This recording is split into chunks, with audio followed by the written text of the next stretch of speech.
प्रणाम सुंदर साथ जी। आप हक चिराजी महाराज वेदांत के धनी सच्चिदानंद स्वरूप आप श्री प्राणनाथ जी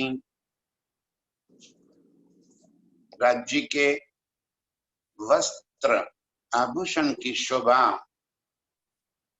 हमें याद दिलाते,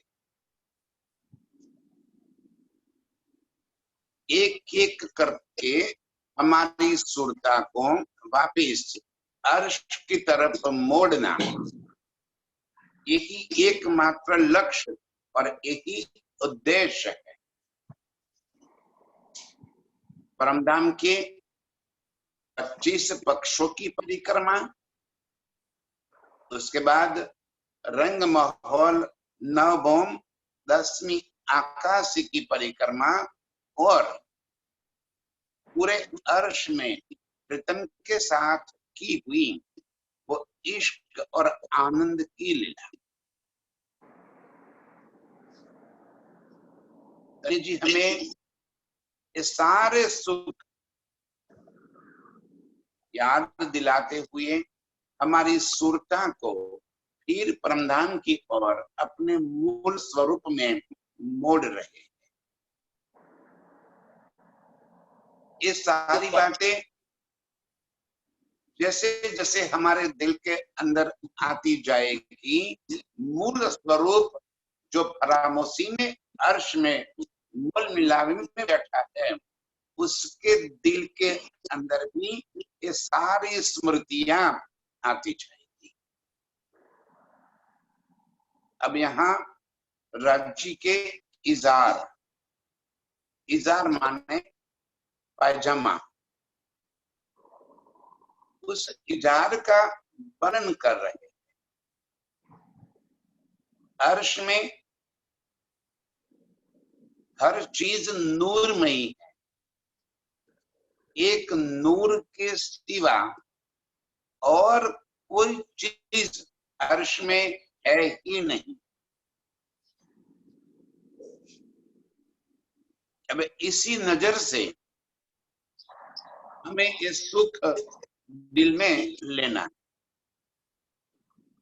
अर्श की दीवारें है तो भी नूर की, स्तंभ है तो भी नूर के, अर्श का जल है तो भी नूरमयी, हवाएं चल रही है तो भी नूरमयी, प्रकाश हो रहा है तो भी नूरमयी। अर्श की जिमी नूरमयी, अर्श का आसमान भी नूरमयी। नूर के सिवा अर्श में और कुछ है ही नहीं, और नूर मेरे प्रीतम का ही स्वरूप है, और इसीलिए उनको नूर जमाल कहा। जमाल मान गंजान, गंज, नूर जहां भरा पड़ा है, और उसी नूर से पूरा अर्श है। स्वरूप भी नूर का, वहां पे जैसे हमारे यहाँ पे स्वरूप है, इसमें चमड़ी, हड्डियां, मांस, लोही, वो सब चीजें अर्श के हमारे स्वरूप में नहीं है। बिना हड्डियों का ढांचा, बिना चमड़ी का, बिना मांस का और बिना खून का, वो नूरमयी स्वरूप है। और इसीलिए वाणी में उसे सूक्ष्म स्वरूप भी कह दिया। सूक्ष्म का मतलब निराकार नहीं, सूक्ष्म का मतलब छोटा नहीं, सूक्ष्म का मतलब है नूरमयी, पारदर्शी। अब जब नूरमयी स्वरूप है तो वहां पे न जन्म होता है, न मृत्यु होती है, न व्याधि होती है, न और कोई बात। एक मात्र अर्श में प्रेम के सिवा और कोई लीला और कोई बात है ही नहीं। न वस्त्र धारण करने की आवश्यकता है, न आभूषण धारण करने की आवश्यकता है, न भोजन करने की आवश्यकता है, न और कोई चीज चाहिए। जब इन लोही मांस हड्डियां चमड़ी से बना हुआ शरीर है ही नहीं, तो भोजन की क्या आवश्यकता है और न तो वस्त्र की कोई आवश्यकता है। फिर भी लीला के वास्ते ये सारे सुख मेरे प्रीतम हमें प्रदान कर रहे हैं। अर्श सदा चेतन, और सदा चेतन होने की वजह से वहां कभी भी निंद्रा की आवश्यकता नहीं है। थकान होती होगी तब तो निंद्रा होगी, थकान होती ही नहीं है। जो नूरमयी स्वरूप है वो कभी थक नहीं जाता, तो निंद्रा भी नहीं है, भोजन नहीं है, वस्त्र नहीं है, आभूषण नहीं है। अब ये सबसे परे, इसका मतलब ये नहीं है कि वो निराकार स्वरूप है ना, बस यही भेद धनी जी हमें समझा रहे हैं कि शुद्ध साकार स्वरूप होते हुए भी ये जो हड्डियों का ढांचा है वैसा ढांचा नहीं है, और इसीलिए आभूषण, वस्त्र, भूषण, भोजन या नींद, इसमें किसी भी आवश्यकता नहीं है। लेकिन हमारा इश्क का स्वरूप है, और इश्क के वास्ते जो मेरे प्रीतम ने वस्त्र धारण किए हुए दिख रहे हैं वो भी नूरमयी है, उनका ही स्वरूप है, उनसे अलग नहीं है। न पहनना पड़ता है न उतारना पड़ता है, और फिर भी पल पल रंग बदलता है, शोभा बदलती रहती है। मन चाह्या शोभा, मन चाह्या रंग, मन चाह्या श्रृंगार, इतनी सुंदरता लिए मेरे प्रीतम की इज़ार अब अर्श की नजरों से प्रीतम के स्वरूप को,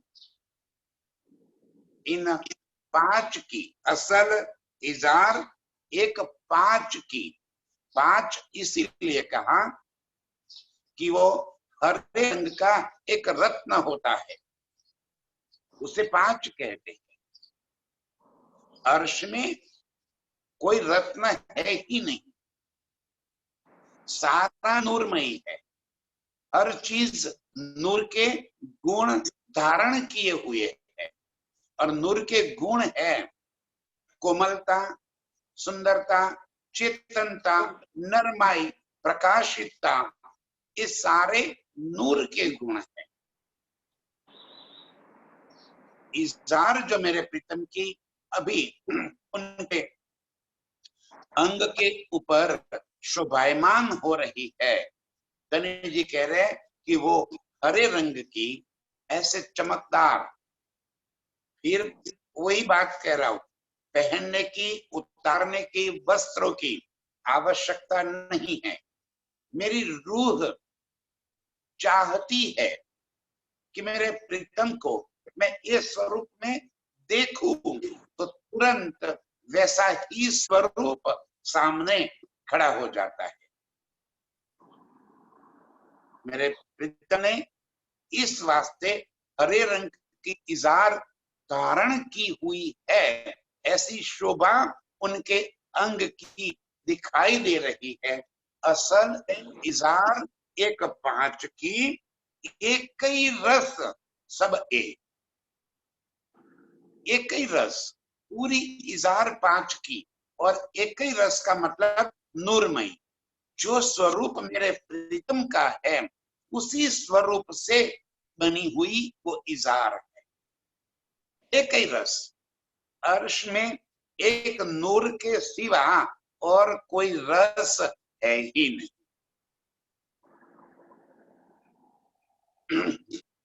सारे शोभा नूर की तो है। अब मेरे प्रीतम को उस स्वरूप में आप देखिए, जैसे उन्होंने हरे रंग की इजार पहनी हुई है, उस नूरमयी इजार की शोभा कितनी अधिक सुंदर दिखाई दे रही है। ये बात मेरे धनी हमें यहाँ पे बता रहे हैं। कई बेल पात फूला बुटिया रंग केते कहो इनके। इस इजार के अंदर बेल की डिजाइन है। जब बेल है तो बेल की शोभा है, उनके पत्ते, उनके फूल और उनके बुट्टे। पत्ते, फूल और बुट्टे होने से ही वो बेल की शोभा दिखाई देती है। तो एक तो हरे रंग की इजार है, उसी के अंदर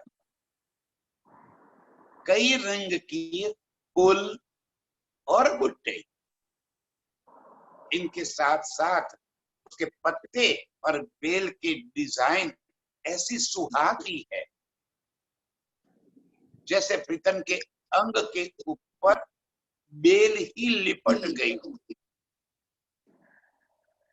क्योंकि वहां की हर चीज चेतन होने की वजह से जो पत्ते हैं वो पत्ते भी जड़ न होते हुए फड़फड़ाते हो ऐसा दिख रहा है।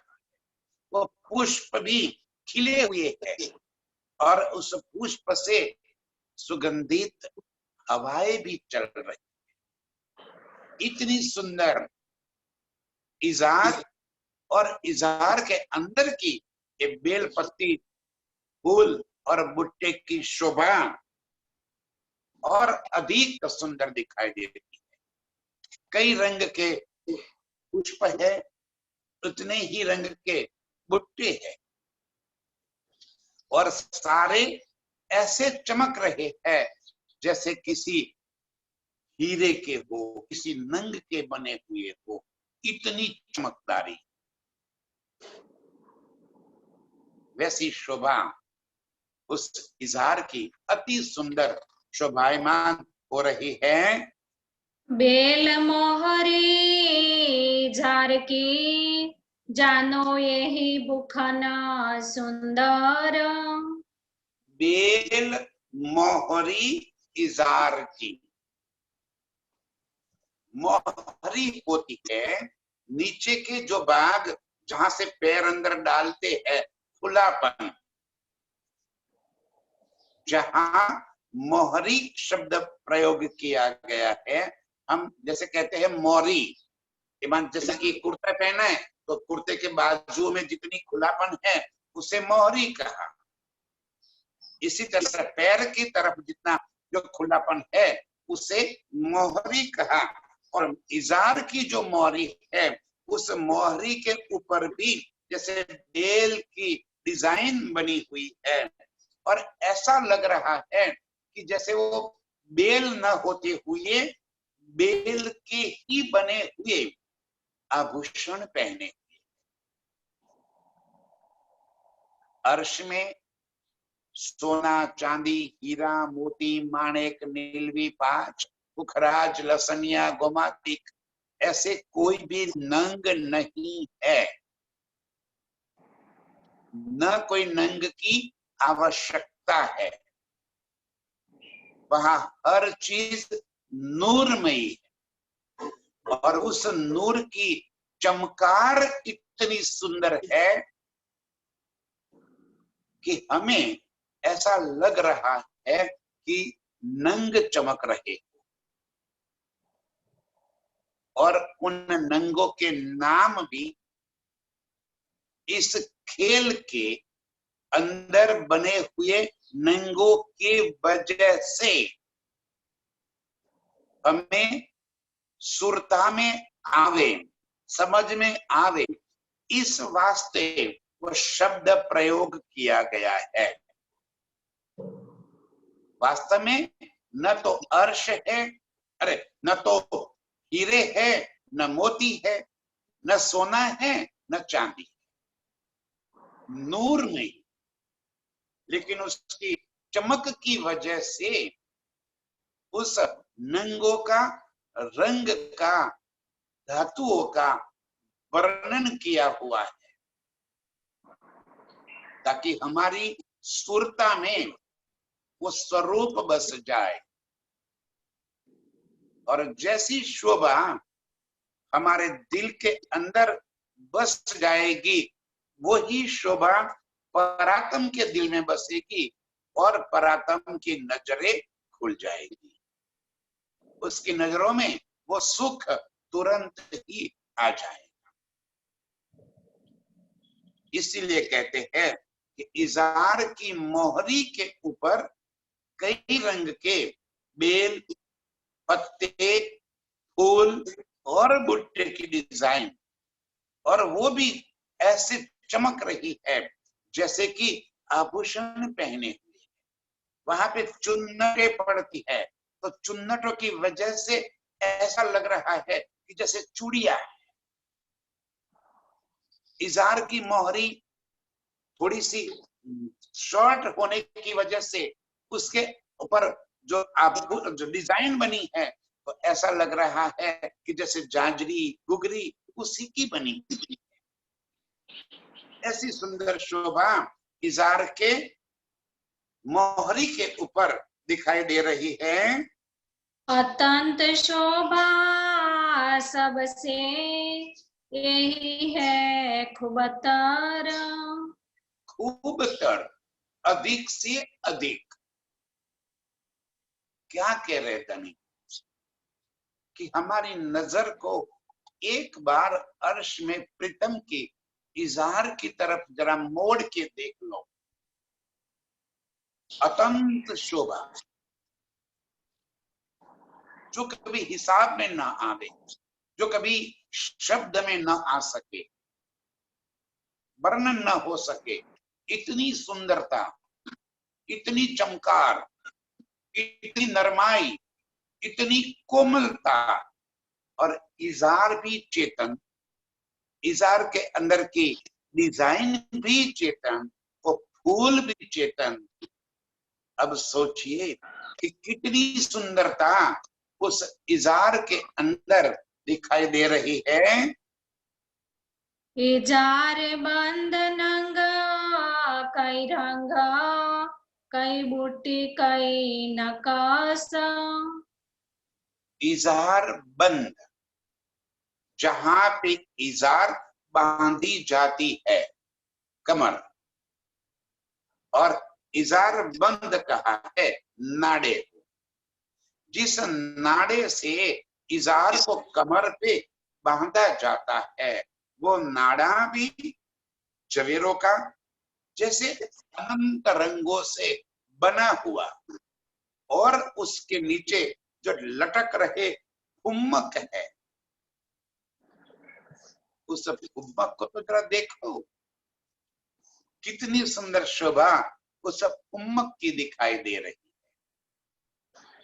इजारबंद जैसे कई नंगों से अनंत रंगों का बना हुआ, और जब प्रीतम की कमर के ऊपर वो फिट होते हुए दिखाई देता है, तो उसके अंदर की शोभा अधिक से सुंदर दिखाई देती है। अब बताओ कि नाड़ा निफे के अंदर होता है, और फिर भी नाड़े के एक एक नंग और रंग दिखाई देते हैं, क्योंकि हर चीज पारदर्शी है, इतनी बारीक है कि अंदर की शोभा भी बाहर की तरफ दिखाई देती है। रूह की नजर ही ऐसी है। और प्रीतम के अंगों की शोभा इतनी अधिक है। इजार बंद के अंदर लगे हुए अनंत रंगों के नंगों की शोभा, और यहाँ के नंग जैसे नंग नहीं जो कठिन कठिन होते हैं, वहां तो नंग भी नरम है, दबाने से दब जाएंगे, कोमल है, चेतन है, सुगंधित है। ऐसी अनंत शोभा लिए वो इजार बंद माने कि नाड़ा प्रीतम के कमर के ऊपर शोभायमान है। निर्माण न होए न जुबा, ए वस्त्र जिमार्श। अर्श के ये वस्त्र को निर्माण माने कि बनाने की आवश्यकता नहीं है। किसी ने बनाए हुए वस्त्र नहीं है, न तो सिलाई करने की आवश्यकता है, न वस्त्रों की आवश्यकता है, न उसके ऊपर किसी भी प्रकार के नंगों की आवश्यकता है। ये सब कुछ स्वयं ही शोभायमान हो जाता है। जैसे ही मेरी नजर जिस सुख को, जिस शोभा को देखना चाहती है, तुरंत ही वैसी ही शोभा बन जाती है। अब मैंने चाहा कि वो नाड़ी लाल रंग की हो जाए तो लाल रंग की हो जाएगी, सफेद रंग की हो जाए तो श्वेत रंग की दिखाई देगी, और उसके अंदर अनंत रंगों के नंग जड़े हुए होंगे। अब वहां कोई बनाना, पहनना, उतारना, जड़ना, गढ़ना, सिलाई करने का एक भी कार्य की आवश्यकता नहीं, और फिर भी इजार की शोभा अति सुंदर मुझे दिखाई दे रही। निर्माण, निर्माण माने बनाना, बनाना होता ही नहीं है। इस जुबा से न तो उसका वर्णन हो सकता है, कैसे बता, कहीं सुख अर्श के ऐसे है जिन सुखों की इन जुबा से शब्दों में वर्णन नहीं हो सकते। बस वो तो देखते ही बनता है, अनुभूति में आएगा तब उसकी लज्जत हमारे दिल तक पहुंचती है। अति शोभा अति नरमाई, नंग शोभित नरम पसामा। अति शोभा अति नरमाई, ये सारे के सारे नंगों की शोभा अति नरम, कोमल, पश्चिम माने की रेशम के जैसे। रेशम भी शब्द यहाँ का है। रेशम के कीड़े जो अपनी लार से तार बनाते हैं, उस तार से बनाए हुए वस्त्र जो अति कोमल होते हैं, यहाँ पे अति नरम होते हैं। अर्श में न तो रेशम के कीड़े होते हैं, न रेशम के तार होते हैं, न रेशम के वस्त्र होते हैं। लेकिन धनी जी फरमा रहे हैं वो नंग आभूषण, वो सारे के सारे नूर के होने की वजह से नूर के सारे गुण उसी के अंदर बने हुए हैं। नरमाई, कोमलता, सुंदरता, चेतनता, प्रकाशितता, ये सारे गुण एक एक नंग के अंदर दिखाई पड़ रहे हैं। और इस तरह इस इज़हार की शोभा और अधिक सुंदर दिखाई दे रही है। अर्श चीज न आवे शब्द में, अनेक कहत हुकाम। अर्श चीज न आवे शब्द, अर्श की किसी भी चीज का यहाँ के शब्दों में वर्णन करना नामुमकिन है। यहाँ पे कोई शब्द है ही नहीं जो अर्श की शोभा का वर्णन कर सके। और फिर भी धनी कह रहे हैं कि मैं अपने हुक्म से ये बात यहाँ पे शब्दों में बता रहा हूं ताकि मेरी रूह की दिल में वो शोभा बनी रहे।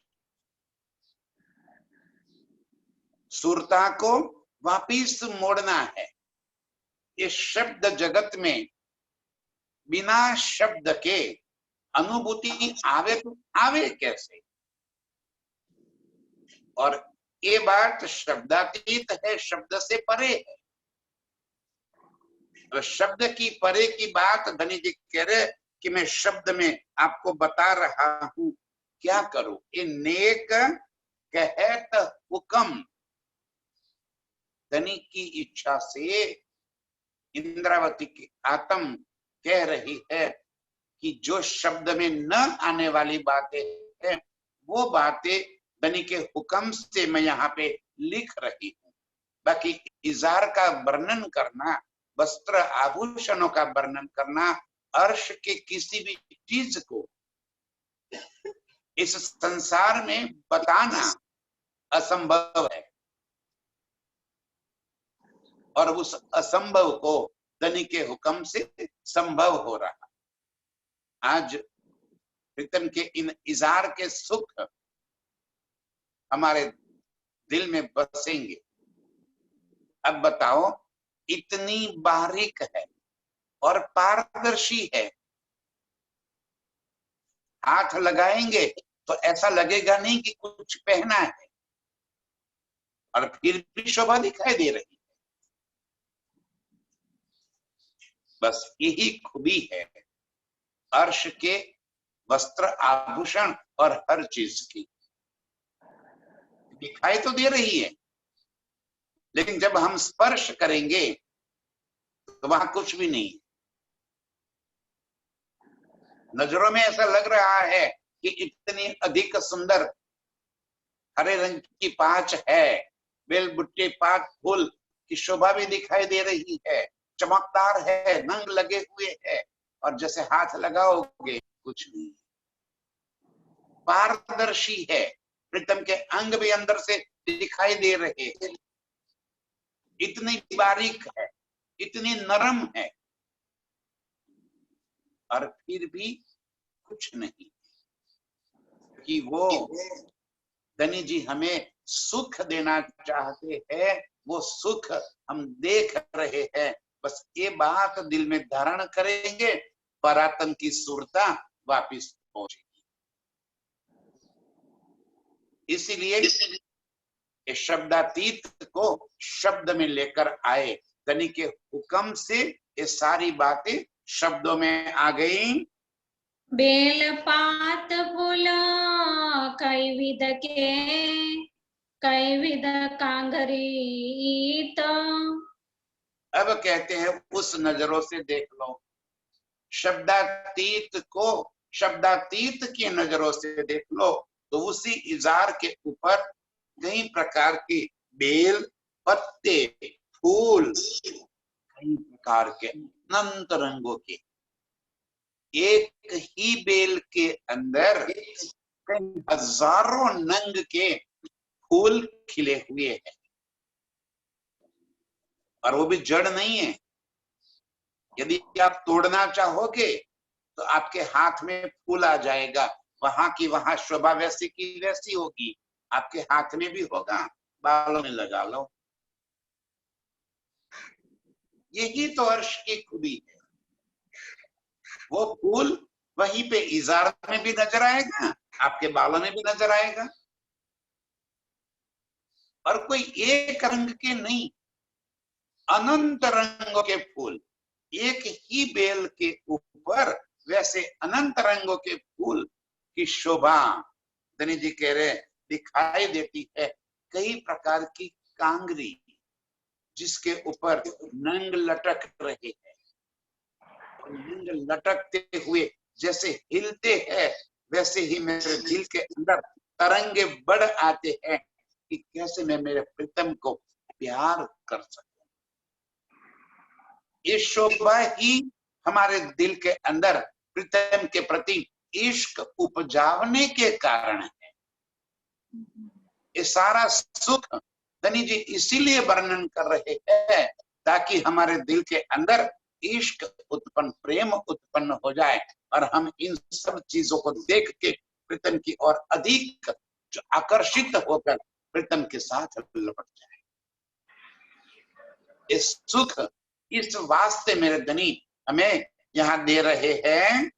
जोतन नरमाए सुमारा, जुबा क्या कहे सिफात। कैसी जोत है, एक एक नंग की जोत, न नरमाई, इनकी जोत इतनी अधिक है, नरमाई भी इतनी सुंदर है, बेसुमार। हम अधिक से अधिक नरम चीज इस संसार में देखी होगी तो हम कहते हैं कि मक्खन। अब मक्खन से नरम तो यहाँ कुछ होता नहीं है, जहां उंगली लगाते ही उंगली अंदर उतर जाए, इतनी कोमलता नंगों की और वस्त्रों की, और फिर भी उसकी ज्योत जैसे सारा आसमान भर जाता है। एक एक नंग के अंदर इतनी अधिक चमकार है, इतनी ही नरमाई, इतनी ही कोमलता और चेतनता तो है ही। ऐसे इजार के ऊपर के पत्ते, फूल, बेल, बुट्टियां, नंग और कांगरी के नीचे जो लटक रहे घुघरिया, नमक जो नंग है, उसकी शोभा तो देखिए आप। अधिक सुंदरता लिए हुए एक सब खड़े हैं, इस जुबान से उसका वर्णन कैसे करें, बस नजरों में बस जाता है। ये सारा सुख नजरों में आता है, अनुभूति में आता है, स्पर्श करने के उसका सुख महसूस होता है। ये है नहीं और महसूस हो रहा। ऐसे मेरे प्रीतम के इजार की शोभा बनी हुई है। ने फारंग कसुब का अति खूबी अतलस। नेफा जिसके अंदर नाड़ी पिरोई हुई है, वो लाल रंग का है। इजार हरे रंग की और नेफा लाल रंग का, अतलस का। यहाँ सबसे बारीक और कोमल जो कपड़ा है वो अतलस का कहा जाता है। अब तो मिलता भी नहीं है। एक जमाना था जब हिंदुस्तान में अतलस का कपड़ा बुनना जाता था, तो कहते हैं कि पूरा थान माचिस की डिब्बी से निकल सकता है। पूरा थान, कई मीटर का थान माचिस की छोटी डिब्बी के अंदर समा सकता है। कितनी कोमलता उस वस्त्र की होगी जो हमारे हिंदुस्तान के ही कारीगर अंग्रेजों से आने से पहले यहाँ पे बनाया करते थे। वो कितना नरम कपड़ा होगा, उसे अतलस का कपड़ा कहते हैं। इतना बारीक, इतना कोमल। अब इसको बुनना भी कितना मुश्किल होगा। और उस जमाने में, आज से 200 साल पहले, जब इतनी तकनीक भी नहीं थी, मशीनरी भी नहीं थी, वैसे समय में पूरा थान माचिस की डिब्बी में आ जाए, कितनी कोमलता होगी उस वस्त्र के अंदर, कितनी बारीकाई होगी, कितनी पारदर्शिता होगी, वैसी सुंदरता। इससे अधिक तो क्या बतावे राज जी। यहाँ पे हमारी नजरों में तो वही बात आएगी ना, जो हमें यहाँ पे महसूस हो रहा। इसीलिए यहाँ का मसाला लेकर अर्श की बातें बता रहे, सारा मसाला यहाँ का ले रहे हैं, नंगों का, रंगों का, शोभा का, सुंदरता का, वस्त्रों का मसाला यहाँ का लिया, लेकिन नजर अर्श में है। इस मसाले का उपयोग करके सूरता को अर्श की ओर मोड़ देना, इस वास्ते के वर्णन किया है। नेफा लाल रंग का, और अब बताओ इतना बारीक कपड़ा है कि उसके अंदर नाड़ी के एक एक नंग और उसके रंग बाहर की तरफ चमक रहे हैं और चमकेगी ही। इतने बारीक वस्त्र के अंदर से वो शोभा बाहर की तरफ दिखनी ही दिखनी है। वैसी सुंदरता जी कह रहे कि उस नेफे के और नेफे के अंदर के नाड़ी की शोभा दिखाई दे रही है। बेल भरी मोती कांगरी, जानो ये भूखन से सरस। मैं बताया जो कांगरी नेफे के नीचे तो तिकोन बने कांगरी बनी जाती है वस्त्रों से, और उसी कांगरी के नाके के ऊपर घुघरिया नंग ऐसे जड़े जाते हैं। अब प्रीतम के उस इजार की शोभा तो देखो, दोनों प्यारों के ऊपर जैसे बेल फूल बत्ते और बुट्टे की शोभा है, लाल रंग का नेफा, अंदर नवरंगी नाड़ी, बाहर की कांगरी के नीचे लटकते हुए एक एक एक एक अलग अलग प्रकार के नंग, और ये सारी शोभा ऐसी लग रही है जैसे प्रीतम ने कमरबंद पहना हो। शोभा कमरबंद की दिखाई देती है क्या? नेफा, कांगरी और नाड़ा, नंग इतने अधिक है, इसके अंदर की चमकार इतनी सुंदर है कि कमरबंद जैसे बांधा हो वैसी शोभा उसकी दिखाई देती है। ताना बाना रंग रेशमा, झवेर का सब सोए। ताना और बाना वस्त्र को यहाँ पे जैसे बनाते हैं, तो एक तार आड़ा, एक तार सीधा, एक ताना कहते हैं, एक को बाना कहते हैं। तो ताना और बाने से वस्त्र बनते हैं, तो अर्श के अंदर वस्त्र के बनाने की तो आवश्यकता नहीं है। तो शोभा कैसी है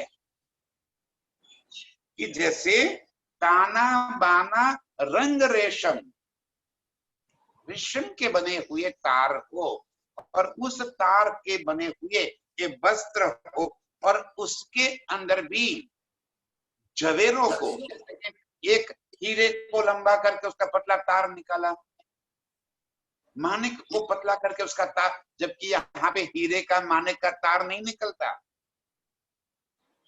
अर्श के अंदर भी कोई जवेरात तो है नहीं। अब कैसे ये बात धनी हमें समझावे, इसीलिए यहाँ का मसाला लेकर बता रहे हैं।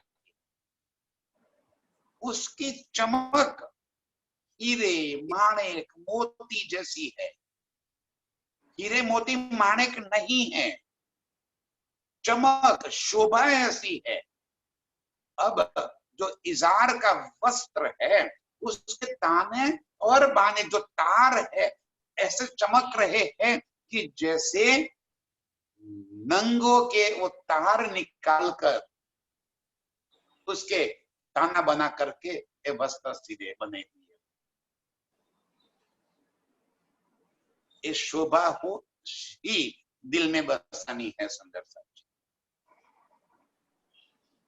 ये वर्णन इजार का इसीलिए कर रहे हैं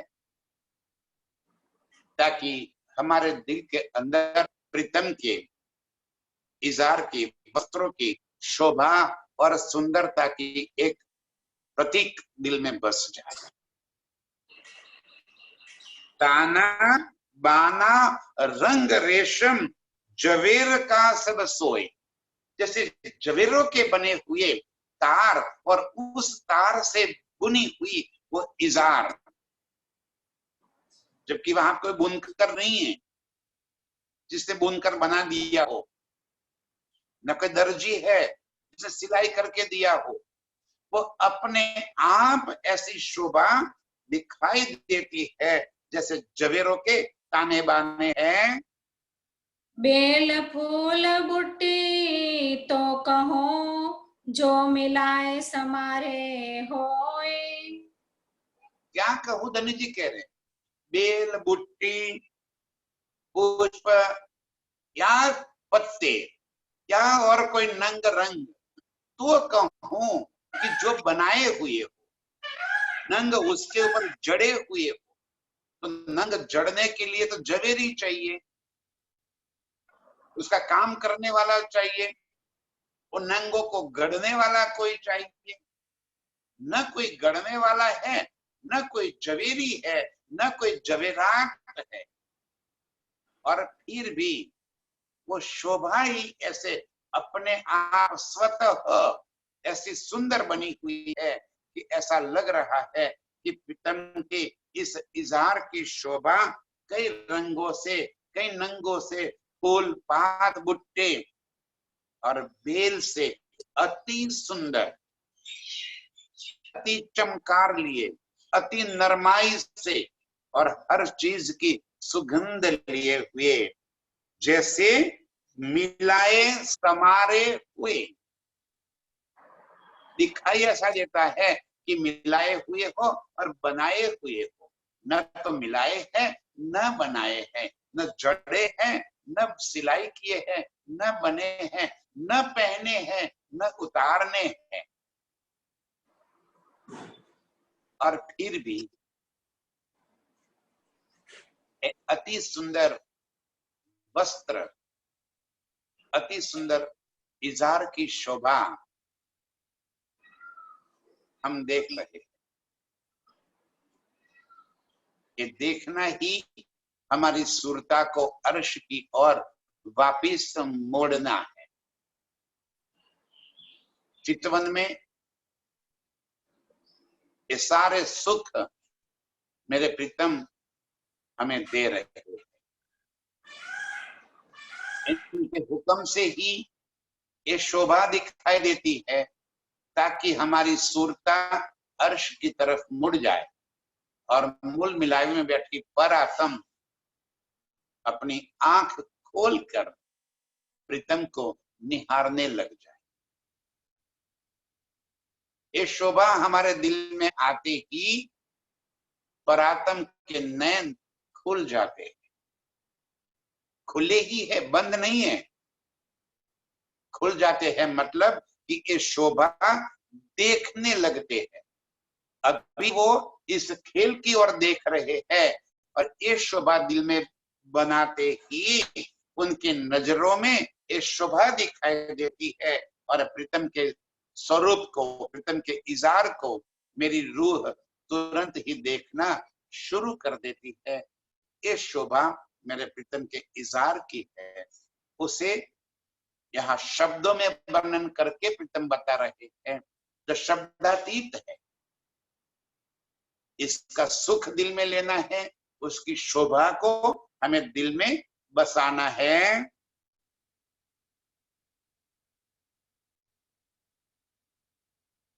आओ सुंदर जी, यहाँ प्रकरण समाप्त होता है, कल नया प्रकरण ले लेंगे।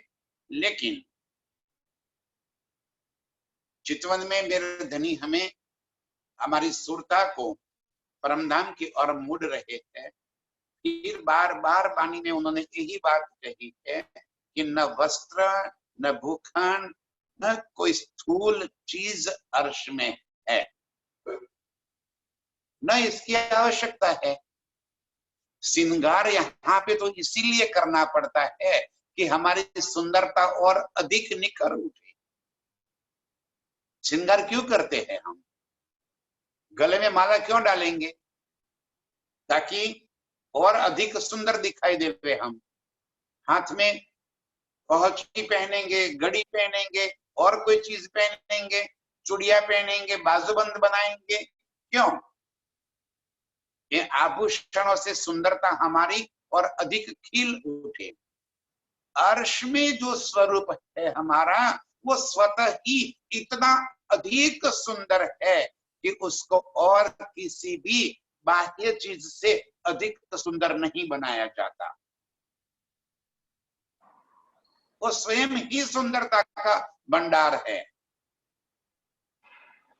और फिर भी इंद्रावती की आत्म मेरे प्रीतम की शोभा श्रृंगार को जिस तरह से देखना चाहती है, वैसी ही शोभा सुंदरता हमारे दिल के अंदर बन आती है, और वो शोभा से हमारा चितवन अर्श की ओर लग जाता है। आओ हम अपनी सुरता को फिर अर्श की ओर मोड़ देवे और प्रीतम के इस इजार को अपने दिल में धारण कर ले। ये शोभा हमारे दिल में धारण करके और आत्म में जागृत हो जाए। ऐसी ये शोभा दिल में धारण करने वाली सभी रूहों के चरणों में कोटि कोटि प्रणाम। प्रणाम।